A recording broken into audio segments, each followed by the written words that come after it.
Welcome to Around the Kinky Campfire podcast. This is your host, the Cuddle Gigolo, aka El Comidon, aka Mango Boogies, but also known officially as H.H. Julius, your entertainment creative. I'm here with Miss Rue, our education guru, and our goal in this podcast is to destigmatize the taboo topics of kink, non-monogamy, and BDSM. We like to educate through awareness and with our experiences, and we are not certified professionals as of yet. So our non-judgmental topics, with a dash of facts, are to be taken mostly as entertainment and with, some slice of life anecdotal stories. Your opinions, lifestyles, and or way of thinking may not be in alignment with ours, but your opinion, lifestyle, way of thinking is also okay as well. And the fact that you have an opinion is valid. We're not here to change your minds. We are here just to provide a different point of view. Please join us every second and fourth Thursdays of every month, and our episodes are uploaded to all major platforms: Spotify, iTunes, Amazon Music, etc., etc. Please look forward to this coming episode, as we will start shortly, and make sure to especially pay attention to our ASR Minute, which will start very soon.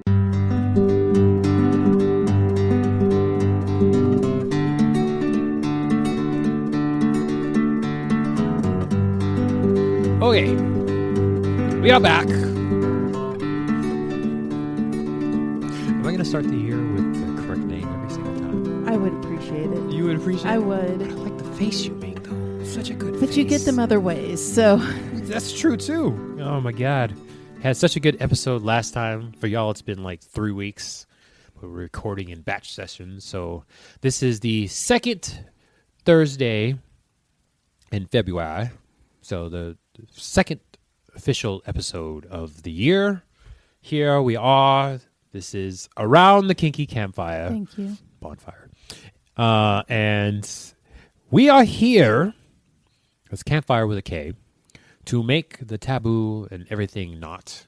And education through awareness. We are here to share our experiences, some educational backgrounds, and entertainment. A little spicy entertainment in the kinky, BDSM, non-monogamous, polyamorous, open, all the things under there with a little bit of geek underneath it. Let's come on to the Instagrams at Campfire Kinksters, both with Ks, every second and fourth Thursdays of every month, and then some solo episodes the first and third Thursdays of the month on all major platforms. The Spotify's, the iTunes, and the Amazon Musics. And little known thing, did you know YouTube has a podcast now on it? Really? I did not know that. You can have it auto-uploaded. Oh, They okay. just switched that this month. So you could put they had a podcast section, but now you can make it so it auto-loads like what we have to our host, Buzzsprout.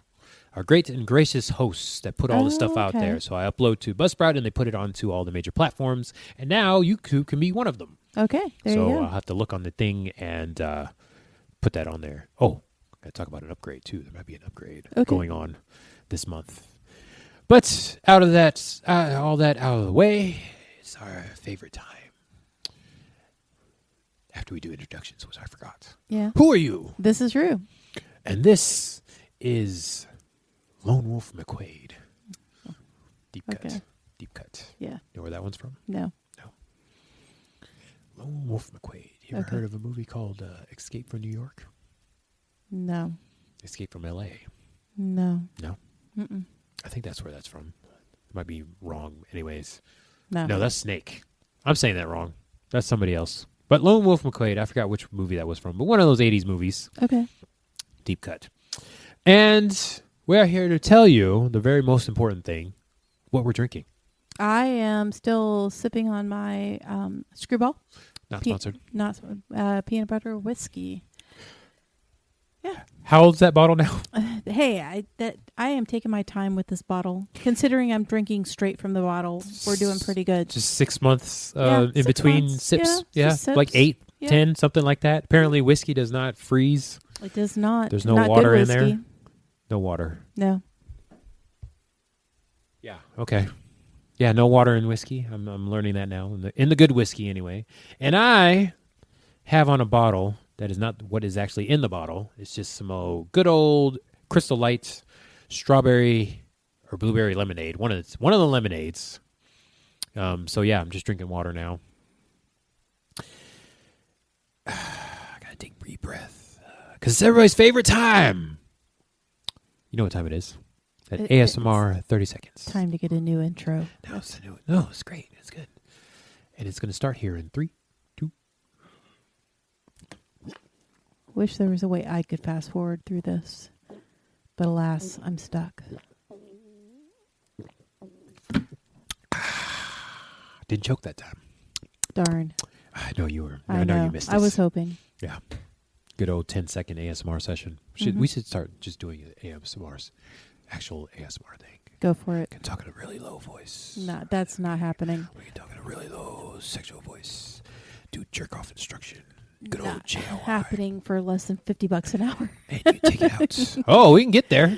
I'll let you know. When I put the surveys out there and they say, how much for Rue's jerk off instruction video? And be like, oh, $50? Okay, No. we hit the mark and I'll send you the Don't thing. sell me too low now. Oh, man. That'd be great. That's very popular. We just talked about this last I episode. know, we did. Very popular. Do the Patreon thing, and then we put that on there, jerk off instruction. Okay. Yeah, from online. You can do like 10 people at a time because it's like Zoom, so you can just bring on the people. No, I'm good. Keep going. I'm good. Lord of mercy. Oh, man. Okay, so I had a nice long episode last time, but to like cover all of 2023, the fetishes and the porn, and then finally what we took away from 2023. But now we're back on to our myths series. This time we're going to be talking about DS specifically. Okay. Now, I thought it was going to be very similar to what we were talking about before with the BDSM. As we know, BDSM, DS is part of it now. So with the B, it's bondage, and I forgot what the other B Really? was. No, Yeah. it's just bondage. No, there's another one too. No. I just heard about another one. I heard another thing for B, but D is the dominance and discipline, Okay. and then S is the sado and submissive, Okay. and then M is just masochism. There you go. I got to remember what the B was again at another time. But specifically, we're talking about dynamics now. I think the myths I have are specifically DS dynamics. Okay. I would argue that some of these could be to the MS dynamics and a lot of the other dynamics that are out there with these assumptions, but we'll see. We'll see. Campsters, you can let us know if you go on to the Instagram, Campfire Kinksters, both with Ks. Let us know what you think, and we'll tell you what we think about all of this at the end. So I got a couple lists here. First one is from unearthedpleasures.com. I have not even heard of this one, so it's another kink site that's out there that I've not heard of. But this is DS Myths, combating stereotypes around dominance and submission, power dynamics, and other consensual power exchange relationships. So yeah, all the things. But we're going to talk about DS first, but power exchange. Okay. So the first one, in quotes, women are submissive, and in quotes, men are dominant. Are we really starting here? That's the first one. Have we not gotten past this yet? It's on It's the DS fucking one. 2024. Have we seriously not gotten past this myth yet? Well, actually, this was at the beginning of December, so technically it was 2023. So we haven't gotten past this yet. Still a myth. Well, of course it's a myth. Why are we perpetuating it by still talking about it? Yeah. Still a myth in here. They say, nope, gender is not a kink role, and kink is for all genders. Yes. Still there. Like, say that louder for the people in the back. Like, that Yeah. is so ridiculous. Kink is for all genders. still a thing. So this is what we're combating here. So we're still combating this myth I that think if pretty you're a sure, woman, yeah. you're submissive. The people that don't know, and hopefully there's some new people that joined us today around the Kinky Campfire, you will know that this is still a thing. If you go on the Reddits and all the different things, This is still a thing. this is still a thing. People do not believe. Because people won't stop perpetuating this. Yes. And This it's is probably ridiculous. a lot in entertainment and stuff It's like that. gross. Yep. So, yeah, this is why we got to get out there and get all over the different things and the content creations and the social medias and get that out there. This is one of the myths. All right. So that kind of bled into what we were talking about before in the BDSM myths. But we have myth number 2. This is interesting. You need to have a dominant personality in the rest of your life to be dominant in a scene. No. So one of my biggest problems I have with that statement is saying dominant in a scene, because you can be in a scene and you can top and not be dominant. Mm-hmm. So that's the first problem I have with is they are switching vocabulary again, and we don't need to be doing that. You don't have to be dominant to be the top in the scene, is what they're insinuating. Correct. Okay. And no, you don't have to be dominant in your everyday life to top in a scene.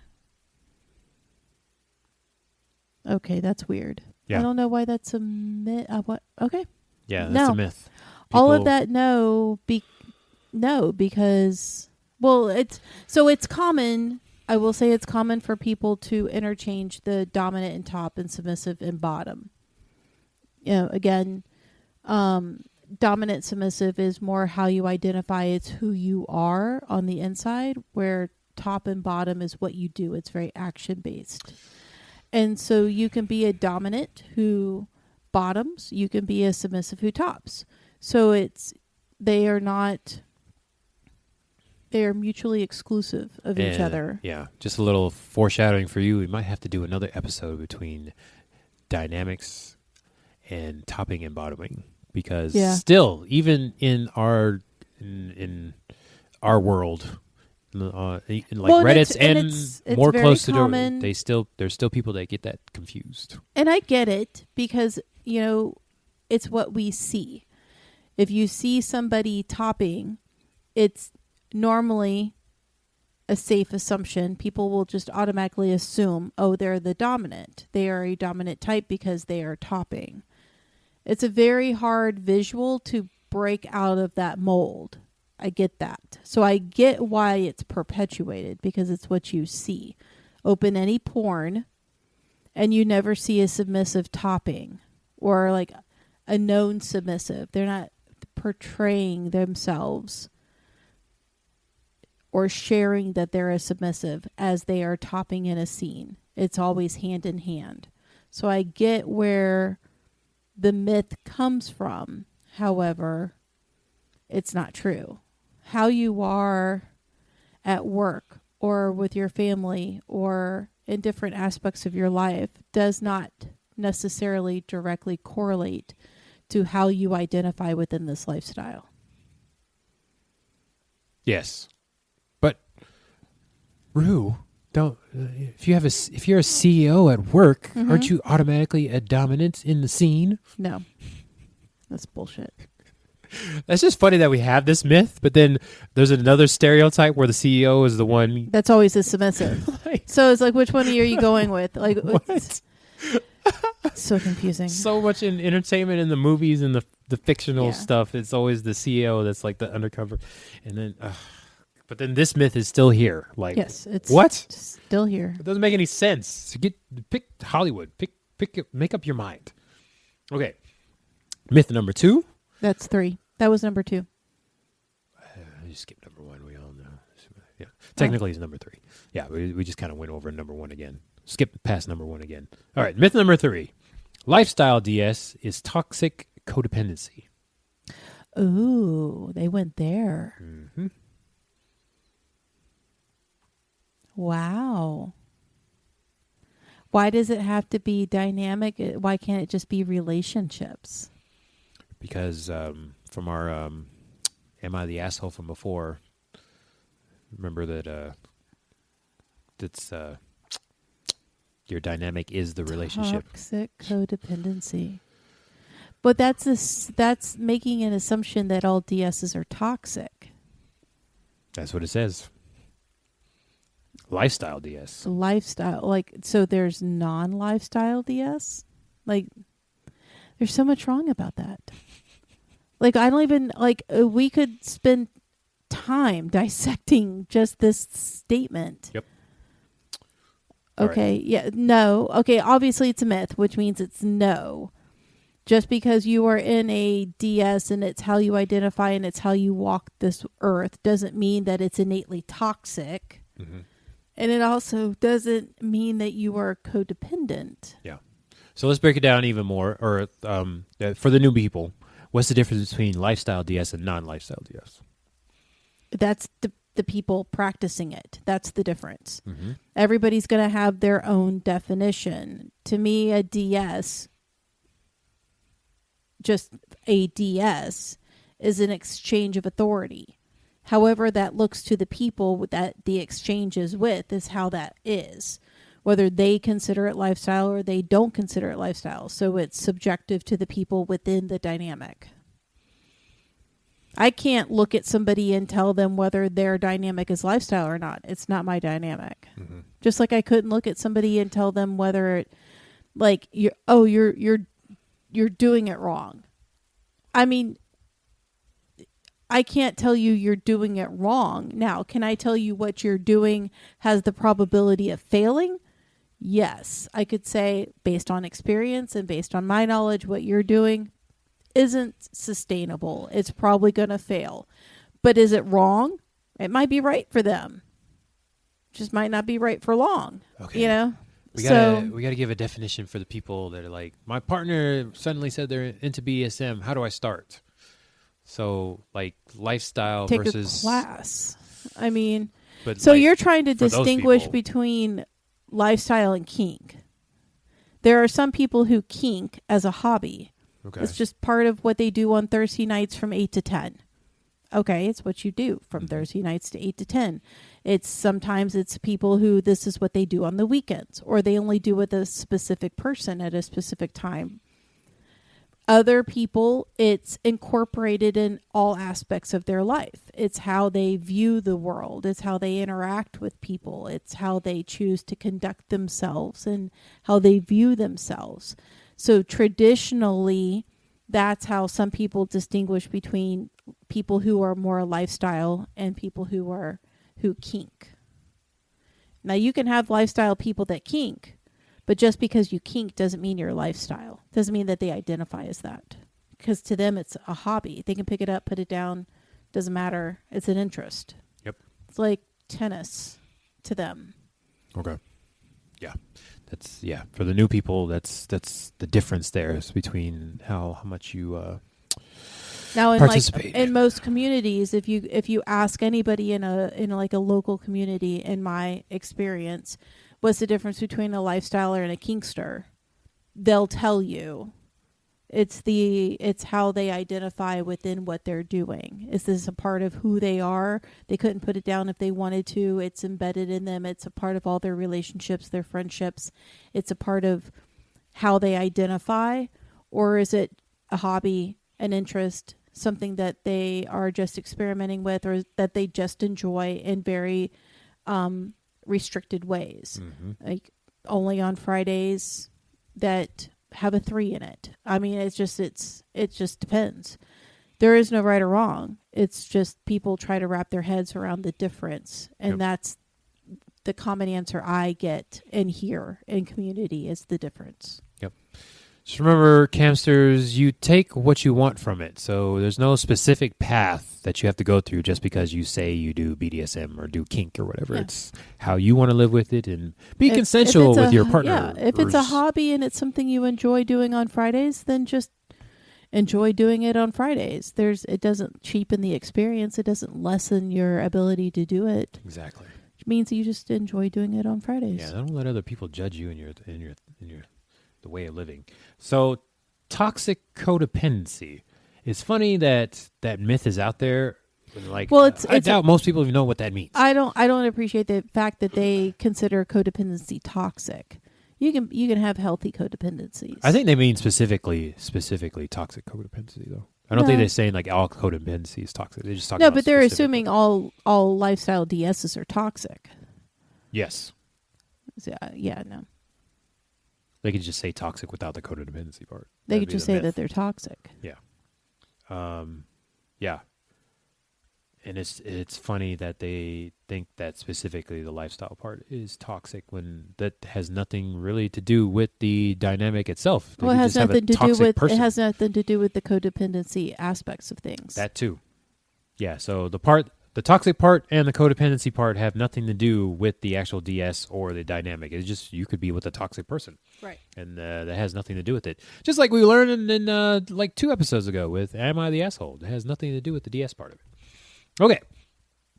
Now this one is a little bit weird for me because, well, the myth is you can't talk to colored submissive without their master's permission. That's very subjective because, yes, that's not really a myth. They're that's another perpetuated myth. But like half the time that could be true. It just depends on what the rules are. It's all subjective. It's all individual. And what they're not taking into effect is how many people wear collars, and it's not what that means. Some people just like the look of it. Yeah. I mean, was it Hot Topic has like thrived off this look? Like is there a cultural expectation within the community where if you see somebody with a collar on, you treat them a certain way? With some people, there is. If you've been in the lifestyle more than 20 years, you probably have that thought process. Mm-hmm. If you've been in the lifestyle less than 10, you probably don't. It depends on the community you're in. It depends on the education that the community is providing.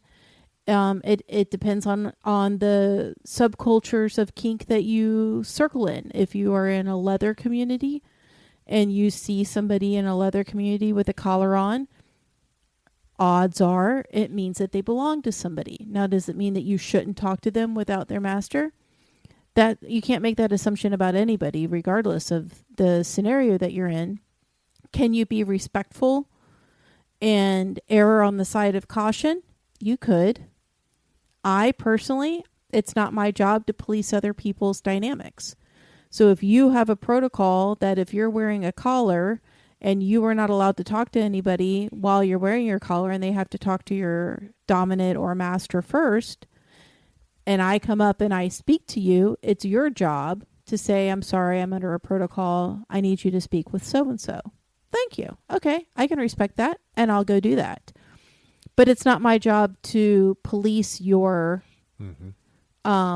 dynamic or to know everybody's rules of their dynamic. Yeah. There is no rule that if somebody is wearing a collar, you can't speak to them. And it could be that though they have it be under a protocol even without a collar. They could have just thought that the collar was hot at Hot Topics and bought it and wore it. I mean, times have changed. Now, 20 years ago, odds were if they wore a collar, it's because they belonged to somebody. Styles change, cultures change, social expectations change. In the last 5 to 10 years, people wore them because it was fashion. I blame Avril Lavigne. Yeah. I mean, so, yes, it's a myth because times have evolved with fashion and expectations and change and stuff, but I understand where the myth comes from and why there's still that mindset. Because you have people in this lifestyle that have been in it for more than 20 years, and that's how we were raised. Yeah, and like even with or without the collar, like an owned slave could still be under protocol as well. Exactly. So it's like the collar doesn't really tell you anything nowadays. I mean, it can, depending on the circles that you run in. However, again, it goes back to it can't be the only thing that indicates that. And It's not my job to police other people's dynamics. Yep. So if they have a protocol in place, unless they're wearing a sign around their neck that says, don't talk to me, that's for you guys to manage, not me. Exactly. Yeah, so that's an interesting one. And this next one is kind of like we talked about before. Subs are masochists, doms are sadists. That's bullshit. We've already covered this. Yeah. Okay, next one. In a lifestyle DS relationship, the Here we go dom again. controls all other friendships or other relationships if polyam. Okay, so That's a first weird of all, What? you can always, what you negotiate within your dynamic is what you negotiate within your dynamic. Just because you are in a DS dynamic doesn't mean that that there are rules that automatically apply. There is no preset, oh, I'm in a DS now, let me go get our list of rules. There's no 10 commandments, there's no thou shalt, in these. So if it's within your negotiated dynamic that they have control over your friends, first of all, to the rest of the community, that could be a huge red flag. We look out for people who do that. Why are they doing it? Are they established themselves? Are they mentally healthy themselves? Like, there From could the be dominant or the submissive? either one. Okay. Either one. There could be a lot of reasons. I've seen where there have been DS dynamics where they have negotiated friendships. And that is due to the S-type surrounding themselves with toxic people. So they're relearning how to find red flags in people, and their dominant's helping them find the red flags where they didn't maybe see them before. Mm-hmm. They're not ostracized. The biggest problem with this myth is people think this because there is a truth to some lifestyle dominance where they will find a submissive and then ostracize them from the community. Mm-hmm. And use this a way to do that so that nobody can question what they do or what they say. There's nobody there to help police the actions, the decisions that are making, right? But just because you are in a dynamic, let's take the polyamory out of it. Just because you are in a dynamic doesn't mean that you have to give up control of these things. Everything's negotiated. Now, the fact that they're putting a poly twist onto that surprises me because you usually don't see that much of a crossover between DS and polyamory. Yeah, I think they're talking about because of the other relationships. So that's a very specific crossover that I wasn't expecting to see. But again, it's all negotiation because I've seen where people are in a DS and then have multiple partners that they don't have dynamics with or that they do have dynamics with. I've seen a household where you have partners who are a dominant submissive, but then that partner's other partner is a submissive also, but they all live together. They don't all date. It's not like a throuple, but there are multiple dynamics and relationships within the house of like 3 people. So it's not... That's very odd that they put those two together. Yeah. It's often coincide, but they don't always like. Yeah, No. they threw it in there in that myth. Okay, last one from this one is lifestyle DS means there's no off switch. You consent to everything at any time. Wow. Okay, porn. That's free use porn there. I didn't see that on our That's popular bad porn. thing. It's fun porn to watch, but it's bad porn for lifestyles. No, I get where. Okay, so let's talk about that too. I get where there's no on or off switch. Mm-hmm. Me personally, if I'm in a dynamic and with another person, I personally am not in a dynamic Monday through Thursday from 8 to 5. There is no on-off switch for us. We are capable of having conversations within our dynamic. We can have discussions. We can have disagreements. We can operate machinery. Like we can go about our daily life within our dynamic, and there does not need to be an on-off switch. That's my experience with DS. Now, everybody again can negotiate what works for them. But no, there is no on-off to me, if there's an on-off switch, that's a scene. Like you're setting up specific scenes. Mm-hmm. Like, okay, we're going to be in a dynamic on Tuesday, Thursday, and Saturdays. And then the other days we're not. Like, I don't know. Yeah, and always consent. Consent is always a thing. It's consent negotiation. I mean, because you can negotiate anything. And if it works for you, by all means, have fun doing it. As long as it works for you and you're consenting and you negotiated all of the terms to it. Mm-hmm. But the fact that it have one, like you're either in it or you're not. Yeah. It's not a blanket assumption. Yes. Once again, we talk about assumptions. It's not a blanket episode, assumption. Right? Yeah, so it confuses me with the on and off thing too, because you set parameters in the contract and you kind of work around those parameters. You can't do 24/7, but there's ways to. No, you can do 24/7. Like, well, I'm talking about like that. What they're talking about, the on and off switch, like everything at any time. There's not actually. Well, no, but there's I mean, specific way to do like, so it's 24/7. very rare that you have the person that can live that kind of lifestyle. They have to be able to not have a job, not have any other obligations outside the this dynamic. is like fuck you money type thing. Like, you know what I'm saying? Like, so the whole anywhere, anytime, people who work outside of the home and have bosses and careers, no, you can't just show up to their job and demand that they get on the floor and give you a blowjob while they're at work. Yeah. There is no, like, so the whole, oh yeah, I can request you to do anything at any time. If I'm in a board meeting, I can't just take a picture of my underwear and send it to you under the table. Yeah. Like you have to be realistic about your expectations with the whole anywhere. But you're not allowed to eat unless you speak to me first. Extremes, right? What if they can't get a hold of you? They can't use the restroom without your permission. What if they're at work, and what if like your phone died? What's your contingency plan? They're eventually going to go to the bathroom. Yeah, somewhere. Either on themselves or in a bathroom. Yep. What's your contingency plan? So again, this whole on-off, 24/7, anywhere, anytime thing. I'm not going to tell somebody that is wrong.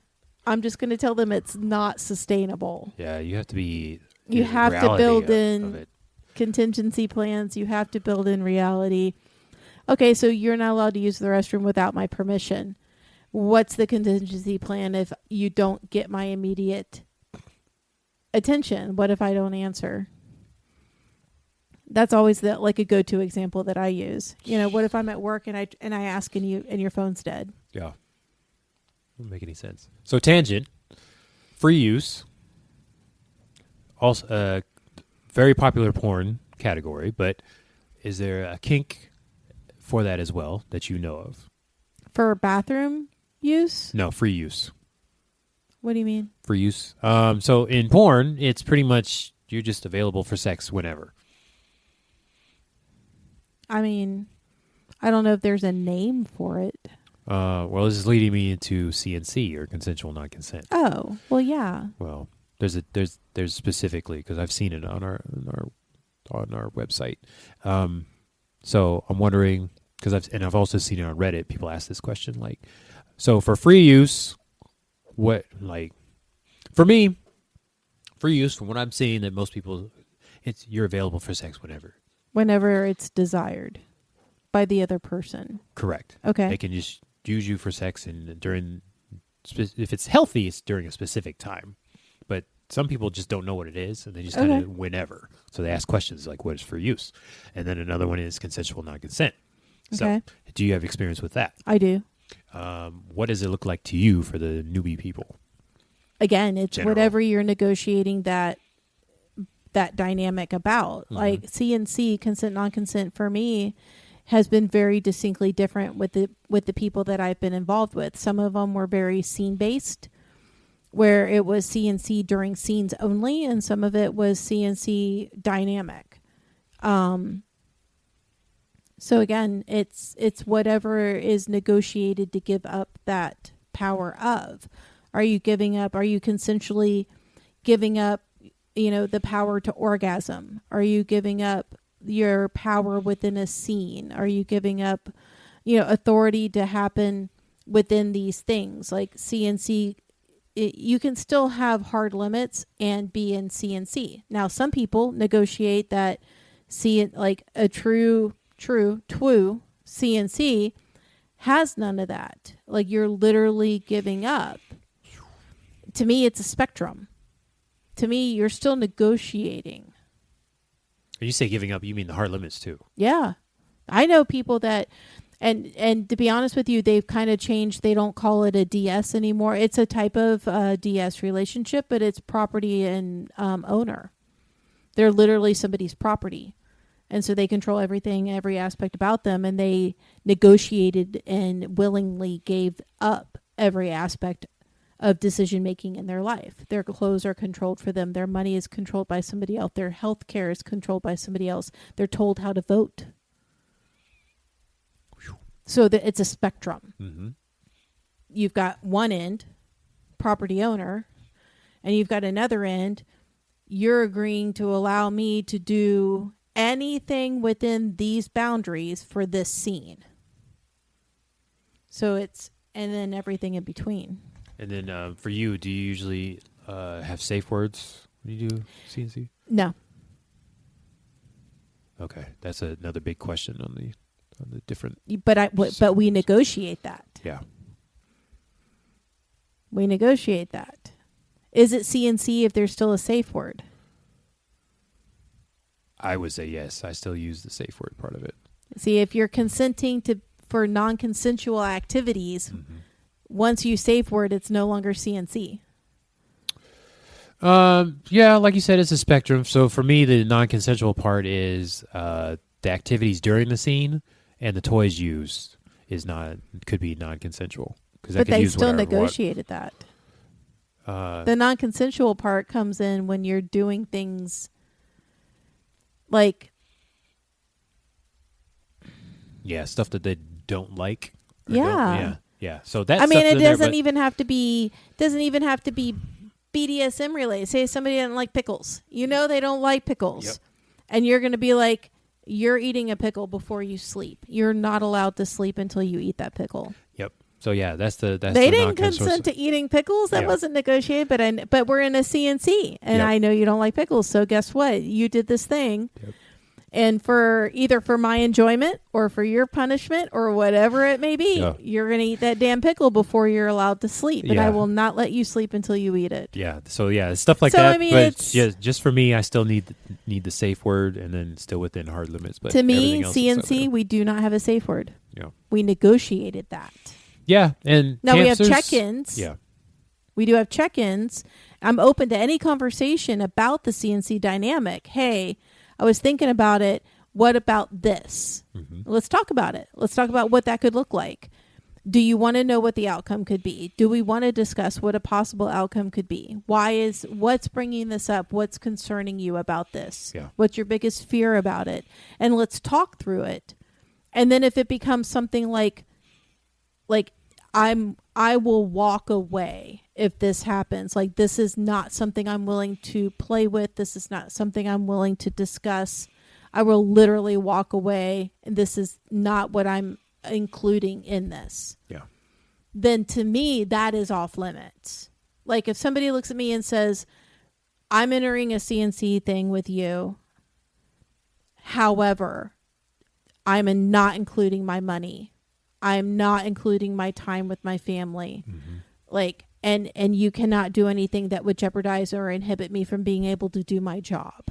This is all stuff you talk about before. Absolutely. So yeah, campsters, I want to specifically say that because a lot of the questions is just like people don't talk about this stuff before they start the CNC scene, and then something happens and it's like, I don't trust my partner anymore. It's like, you can talk about this stuff. It just... You have to talk about it. Once again, it's the assumptions thing. People have the assumptions like, oh, this is my partner. They're not going to do some, and then a knife comes out and a little bit of blood, and it's like, what the fuck? Well, and the other flip side to that is when you don't talk about it is like when bad shit. It's when it goes wrong, because then what happens is you get you get these assholes that will hide behind a CNC whatever, a scene, a dynamic, or whatever. Or a submissive that wanted the CNC scene with no kind of research. Just like, just start it now with no conversation. But no, specifically where I'm going with this is they'll hide behind it to do things that they know people wouldn't normally agree to. Yep. They will force agendas, or they will force actions. Let's just say, trigger warning, sexual in nature. A lot of it right? is. And so they will force things in a sexual nature and then hide behind we're in a CNC. That's part of it. Mm-hmm. And it's like, whoa, well, that's poor negotiation. Yep.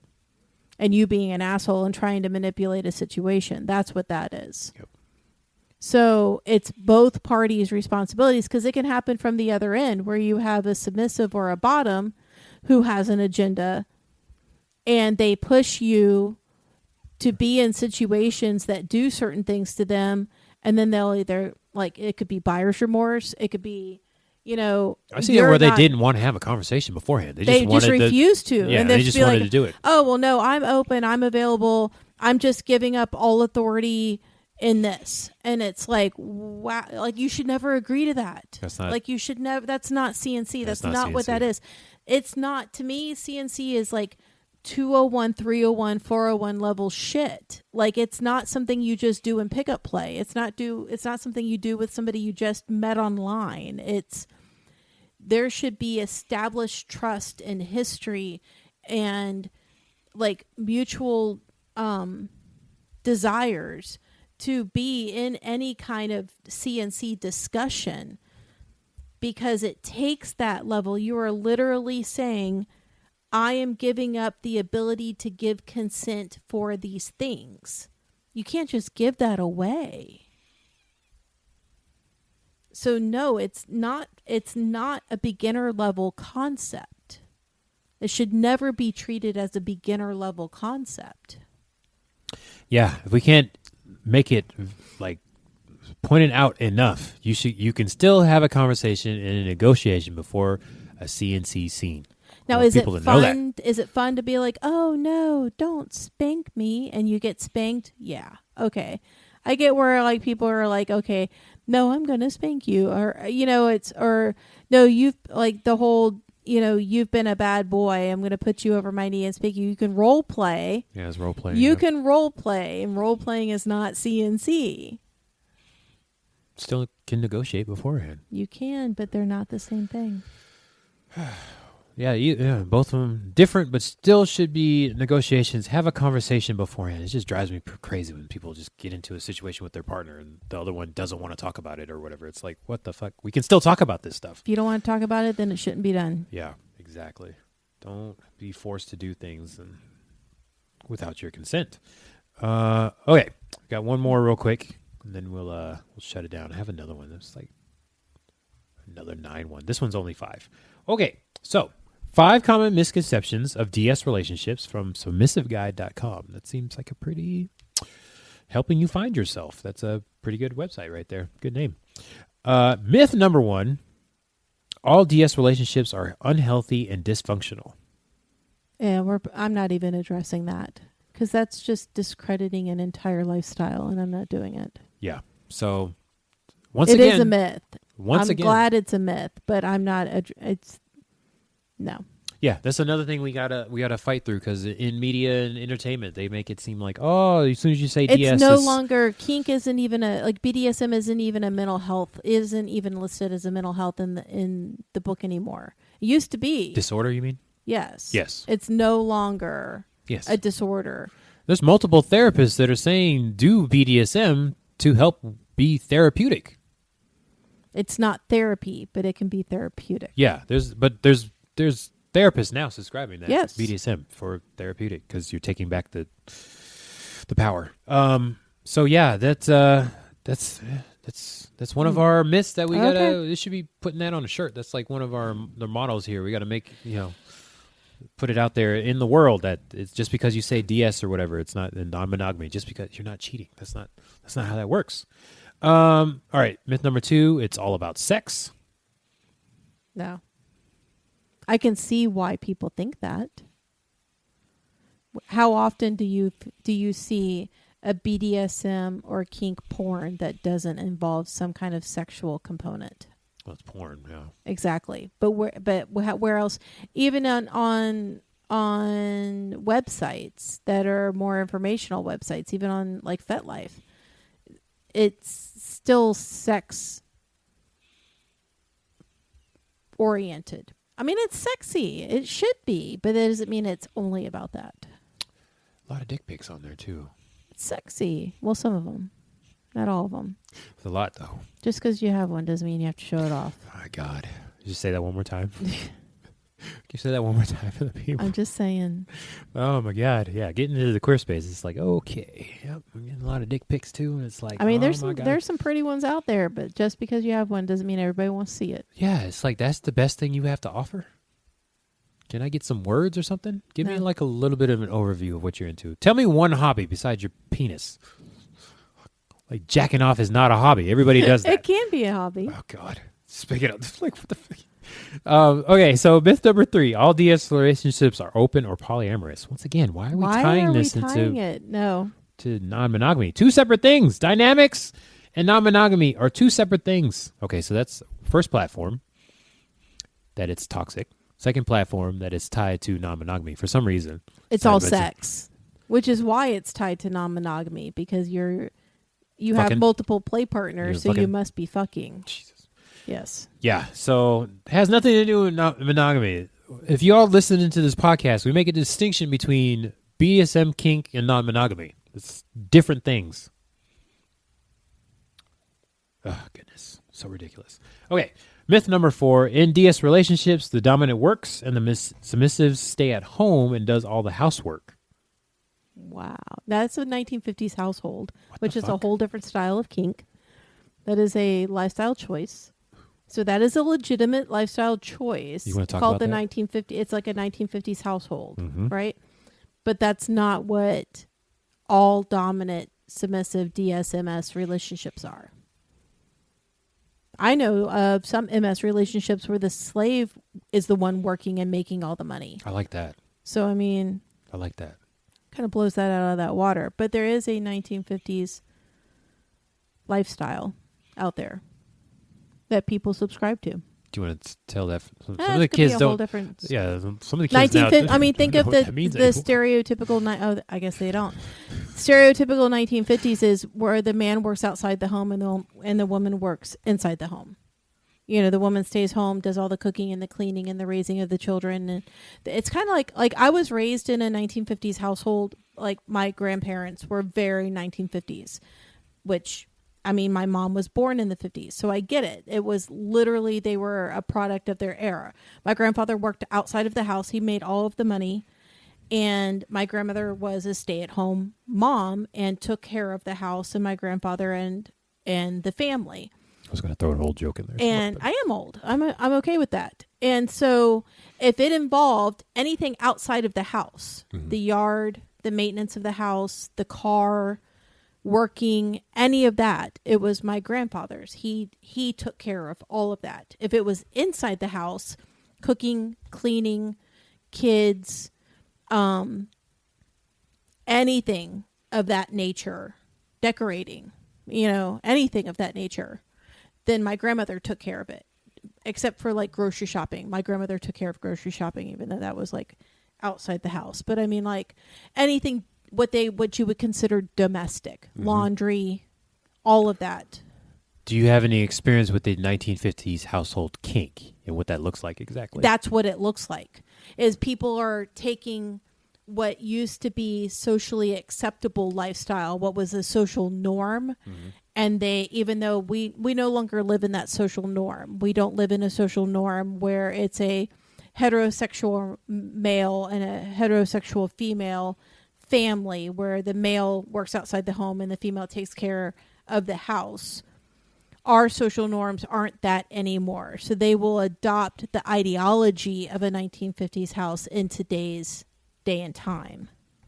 And just a scene, or do you think that's a lifestyle thing? I think it's a lifestyle. I think they adopt it as a within their dynamic. It's like their type of dynamic and how they operate. Man, I would like to see what the kink part of that scene, like a kink scene. would look like. No, I mean what they do in kink. I mean they could probably kink like anybody else does. I mean, but they choose their lifestyle is a 1950s household lifestyle That ends in sex. I mean, I'm Okay. sure there's sex involved. Yeah. Yeah. I wonder what that looks like. Okay. Let's see. And then lastly, we have in DS relationships, the submissive has no say over how the relationship develops and is under complete control of the dominant. Nope. And that's not even true in MS dynamics because they don't get to the point that they are in an MS dynamic without negotiation. So I guess the biggest myth is that I would say that's a common thread with all of these is there's an assumption of immediate power because you're a dominant in a dynamic. And so the whole assumption of immediate power needs to be debunked and needs to be replaced with all of this can be appropriate. All of this can be done with the right negotiation, education, consent, and experience. It can be done. I see it in very successful. I just met a couple this past weekend who is in a MS relationship, a property owner relationship, and has been for 20 years. It can be done. Doesn't mean it has to be. Doesn't mean it defines a DS. Mm-hmm. It's just an aspect of a DS. And so for you, when you're fully in the DS, have the contract signed and everything, do you still have negotiation and consent? Yes.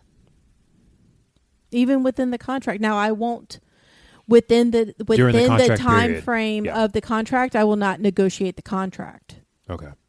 But you have negotiations. Well, yeah. Okay. I mean, it's all in how you build it. Mm-hmm. Now, if there's something in the contract that like they just don't like anymore, is it detrimental to their well-being, life, work, family? Is it detrimental? Like, okay, this sounded really good, but in practice, like, wow, this needs to stop. Now that is absolutely doable. Let's have that conversation. Let's look at the whys. Why did we want this? What does it really look like? And would you stop that part before the contract's over? Oh, I could. Yeah, that's you can always do that. People don't understand. But people who are just like, well, that's not what I pictured it to be. It's not like maybe as glamorous or as fun or, you know. This goes back to the last episode. That sucks for you, and your end date is such and such, and we'll talk about that at the end date. Like, so there's a difference between living in the suck and it actually being a detriment to an important aspect of your life. Everybody wants us to know what they want without them saying anything. No. You're just supposed to live. That fantasy is just supposed to happen with no work whatsoever. I know. If only. That drives me crazy when people just like, this is not what I pictured. It's like, well, of course it's not did what we you talk pictured. about this? What were you? What was your model? With no conversation whatsoever. Were you literally doing a paint by number, or were you just free flowing, or porn. like? I mean, porn. come on. It's the porn. You're blaming on the porn. No, this is not. And that goes for both sides of the slash. There's things that dominants are like, hell yeah, I want this. I want this. And then you're living in it, and you're like, wow, I should have never wanted that. Like, that's just not realistic. We all want head every day. You want on a daily basis. Until you have the stomach flu. Yep. Yeah. Or COVID. Or... Nobody talks about this stuff. Or there's a death in the family. Yeah. Making funeral arrangements for grandma while, meanwhile, you're supposed to be giving... Like, come on. No. Time and place. Yeah, so, campsters. Oh, goodness. There's so many things we just got to read. I feel like we got to, at least once a month, we just got to say these different things. Yeah, we got to get on our platforms. We got to get out there. We got to say these things. We'll get there. Always have negotiation. You can always have consent. Until you choose not to. And that's negotiated. That's consensual. Negotiated. I agree to it until I stop agreeing to it. I consent to this enthusiastically. Oh, man. Yeah, these myths ones are all over the place because it's like I love how they keep tying it to non-monogamy. we're all in the same boat. We're all in the same boat. I never realized the general masses did that. Yeah. This is what's out there. Yeah. This is why I wanted to start this because It's craziness. I listen to the podcast and a lot of them are more famous people. Mhm. They do TV and movies and stand up and all these different things and they have these assumptions and it's like, no, I'm yelling at my screen and it's all here. You see it now. Yeah. You see it now. I would send you clips, but you don't watch the clips. So. No, I don't watch them. But I can say it here. And I Yeah. can see your reaction My in reaction person. in But yeah, person. this is the stuff I've been doing even before I just wanted to finally do the podcast. It's like this stuff right here is out there in the general media. And you have famous people. Perpetuating it. Yeah. And then that's not even the worst part because they're not saying I'm educated in this thing. I'm not an educator. I haven't done any research whatsoever. They make jokes about it because it's, common stereotypes. But then the people listening like, oh, that's how it is. It's like, no. You know how many times I see something, some famous person will bring up polyamory or something on a podcast, and people are like, oh, this is just cheating. And then people in the comments are like, I knew this one couple, and they had a polyamorous relationship, and they ended up dead. Yeah, and everybody's like, yeah, me too. Yeah. That's what Meanwhile, it's like, no education is happening. no education is happening. And now you got like porn stars and OnlyFans talking about their relationships, like they have like sex parties every weekend, and they're polyamorous, and then Which is good for them. More power to them. and they're not saying they're educators, but then the people were like, yeah, there's cheaters, or like the host is on there, like I don't know anything about that. I'm very vanilla, but what you're saying must be true because I know nothing about it, but you live it. But none of them said they were educators. They just lived the lifestyle. Well, most educators don't say they're educators. That's true. And the people that aren't educators don't say they're educators either. But people take their word as they are educators. It's driving me crazy. Anybody, and that goes back to social capital. Anybody with a platform is assumed to know what they're talking about. Or else you wouldn't have a platform. And it's just funny. Yeah. And it's just funny because you'll have somebody, literally, I was a podcast and the person that had the podcast made a note of this. I made a post of me stuffing my pants and looked like I had a big dick. Mm-hmm. And then the next comment down, like after a couple, like, that's funny. Somebody was like, what are your thoughts on Jerusalem? And right. It's like, the guy was like, I just made a joke. I posted that I had a big dick. And you're asking me what I think about the political conflict in the Middle East? Like, that doesn't make any sense. Yeah. None of this makes any sense. It's the same thing. Like, why are you asking comedians about politics when they're not have nothing to do with it? Oh. But yeah, that's why we're here, Campsters. We're going to keep yelling out into the void. Hopefully somebody's listening, and hopefully you learned something today on our podcast. Once again, we are educating people with our experiences and our knowledge, with a little bit of entertainment. Here on or around the Kinky Campfire, hope you laughed and I hope you learned something. And you took something away from this. And always be consensual. Good Lord Almighty. Always have a conversation. Always negotiate. Assumptions are terrible. Stop doing that. Have a conversation with people. Nobody can read minds. There's no ESPN here. That's not real. That's sports. Yes. That's good. Yeah. Wow. We're not a sports podcast, so yeah, it works because it's no ESPN. Psychics aren't real. This is me banging my head on the microphone. People can't read minds. I don't understand this. Why do we have these assumptions? Why is it a normal thing?